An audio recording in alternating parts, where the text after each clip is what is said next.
నమస్తే, నేను సిరి. అంబటి రాంబాబు గారు అయితే ఇంకా తాను రాజకీయ సన్యాసం తీసుకుంటాను అన్నట్టుగా ఒక ట్విట్టర్లో అయితే తన అకౌంట్లో ఒక మెసేజ్ అయితే పెట్టడం జరిగింది.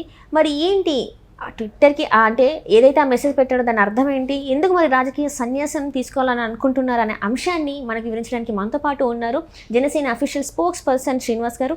నమస్కారం సార్. నమస్తే సార్. అంబటి రాంబాబు గారు నేను అంటే రాజకీయ నిష్క్రమణ చేస్తాను అన్నట్టుగా తను ఒక ట్వీట్ అయితే చేయడం జరిగింది. ఆ ట్వీట్కి అర్థం ఏంటంటారు? ఇంతకీ అసలు ఆయన అది పెట్టడానికి గల కారణాలు ఏంటంటారు? ట్విట్టర్ కాదు, ఎక్స్లో పేరు మారింది. అయ్యో, ఎక్స్. ఓకే సార్, నేను మర్చిపోయాను. ఏమంటారంటే యాక్చువల్గా ఇప్పుడు జరుగుతున్నటువంటి శాసనసభ సమావేశాల్లో శాసన మండలిలో నిన్న ఒక చర్చ జరిగింది. చర్చ జరుగుతున్నప్పుడు కొంచెం వాదోపవాదాల్లో లోకేష్ గారిని కూడా కొన్ని మాటల ప్రస్తావన వచ్చింది. లోకేష్ గారు కూడా కొంచెం సీరియస్ అవ్వడం జరిగింది. గత అసెంబ్లీలో మా తల్లి గారిని కూడా చాలా తీవ్రంగా అవమానించారు, చూస్తూ ఊరుకుంటామా మేము, అయినా కూడా మేము మా తండ్రి గారు ఆ రోజున చంద్రబాబు గారు ఈ కౌరవ సభలో నేను ఉండను, గౌరవ సభ అయిన తర్వాత వస్తానని చెప్పేసి ఛాలెంజ్ చేసి పోరాడైనా మళ్ళీ అసెంబ్లీలో అడుగుపెట్టారు. మీ నాయకుడు ఎందుకు రాలేకపోతున్నాడు అసెంబ్లీకి అనే మాట్లాడడం. అదే సందర్భంలో బొత్స సత్యనారాయణ గారు కూడా మాట్లాడుతూ అటువంటి వ్యాఖ్యలు ఏమన్నా ఉంటే నేను సమర్థించను, కానీ అది ఇప్పుడు అసందర్భం అన్నట్టుగా ఆయన మాట్లాడాడు. అది చాలా సీరియస్ డిస్కషన్ జరిగింది. దానికి కౌంటర్గా అనుకుంటా పాపం ఈరోజు అంబటి రాంబాబు గారు ఖాళీగా ఉన్నాడు కదా, ఎక్సెల్ ట్వీట్ పెట్టి మీ తల్లి గారికి నిజంగా అవమానం జరుగుంటే నిరూపిస్తే నేను బహిరంగంగా క్షమాపణ చెప్పి రాజకీయ సన్యాసం తీసుకుంటానని చెప్పి నాకు అనిపిస్తుంది. అతను చూస్తే పొలిటికల్ కమెడియన్ అంబటి రాంబాబు అంటే ఒక పొలిటికల్ కమెడియన్. నేను ఎందుకు అంటున్నానంటే అతను గతంలో నీటిపారుదల శాఖ మంత్రిగా కూడా చేసినప్పుడు పాపం అతనికి ఉన్నటువంటి అతను ఇదివరకు సినిమాలో కూడా యాక్ట్ చేశాడు కదా అతను, అది కూడా అనుభవం ఉంది అతనికి, మంచి ఆర్టిస్టు. అయితే ఆ కళ అంతా చూపించాడు. అంటే సినిమా తనకు వచ్చినటువంటి తెలిసినటువంటి కళ వేరు, రాజకీయం వేరు అనేది మర్చిపోయాడు పాపం.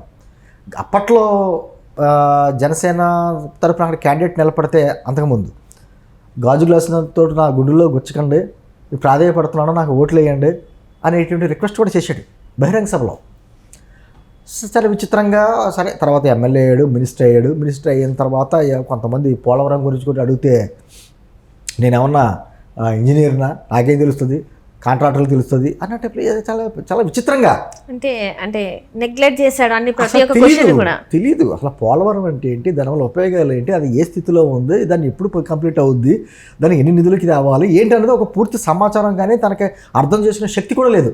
పోలవరం నాకే అర్థం అవుతలేదు, ఇంకెవరికి అర్థం అవుద్ది అన్నాడు ఆయన. అంటే అతనికి అర్థం అవ్వకపోతే ప్రపంచానికి ఎవరికి అర్థం కానట్టు, ఎందుకు కన్స్ట్రక్ట్ చేస్తున్నారు కూడా అర్థం కాని పరిస్థితుల్లో అక్కడ ఉన్నాడు అనమాట.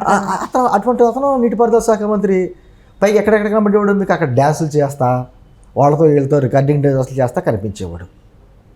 సరే అంటే నేను ఇప్పుడు ఏం చెప్తున్నానంటే అమ్మ, ఆ రోజు చంద్రబాబు గారు అసెంబ్లీకి రాను అని కళ్ళంట నీళ్లు పెట్టుకున్న సంఘటన మన అందరికీ తెలుసు. ఎందుకు పెట్టుకున్నాడు? సరదాగా పెట్టుకున్నాడు. ఆయన చాలా తీవ్రంగా ఆయన్ని, ఆయన భార్యని, కుటుంబంలోని వ్యక్తుల్ని ఎంత తీవ్రమైనటువంటి అవమానపరిస్తే తట్టుకోలేక అంత అనుభవం ఉన్నటువంటి చంద్రబాబు నాయుడు గారు మామూలుగా అతను తొడగడైనా ఎటువంటి ఘటనలకైనా తొడగడం మీరు చూసే ఉంటారు. అతని మీద క్లరమైన బాంబులు దాడి జరిగినప్పుడు కూడా అలిపిరిలో చాలా తలుపు తీసుకొచ్చాడు ఆయన, అంత తొడగడైనా భయపడ్డాం. అటువంటి వ్యక్తి కూడా ఎప్పుడైతే మానసికంగా నేను రాజకీయాల్లో ఉన్న వాళ్ళనే కదా ఈరోజు ఇంత దారుణంగా మాట్లాడుతున్నారనేటువంటి బాధతో కళ్ళంట నీళ్ళు పెట్టుకున్నాడు ఆయన ప్రెస్ మీట్ పెట్టి. ఏంటి ఇటువంటి వ్యక్తి ఏంటి కళ్ళంట నీళ్ళు పెట్టుకున్నాడు అని చెప్పేసి నిజంగా ఎవరికైనా ఇదే వద్ది. ఎందుకు బాధపడ్డాడైనా? కేవలం ఆయన భార్యను అన్నమాలనే కదా. మరి ఎదురుకుండా మరి లోకేష్ గారికి చూస్తా తల్లి గారిని అంత అవమానించినప్పుడు ఆయన ఎలా ఊరుకుంటాడు? అయినా సరే కక్షధోరణ చర్యలు ఎక్కడ తీసుకుంటలేదు కదా. ఆ విషయం ప్రస్తావన అంటే ఆ విషయం తెలిసి కూడా మరి అంబటి రాంబాబు గారు నేను రాజకీయ సన్యాసం తీసుకుంటే, ఆల్రెడీ సన్యాసం తీసుకున్నావు, నువ్వే పదవిలో లేవు, ఎమ్మెల్యే కాదు, ఏమీ కాదు, నువ్వు ఎక్కడి వరకు పరిమితం అంటే ఎక్స్లో పోస్టులకే పరిమితం, అంతకుమించి ఏం కాదు. ఎప్పుడైనా ఒక స్క్రిప్ట్ వస్తే పవన్ కళ్యాణ్ గారిని తిడటానికి వస్తావు బయటికి.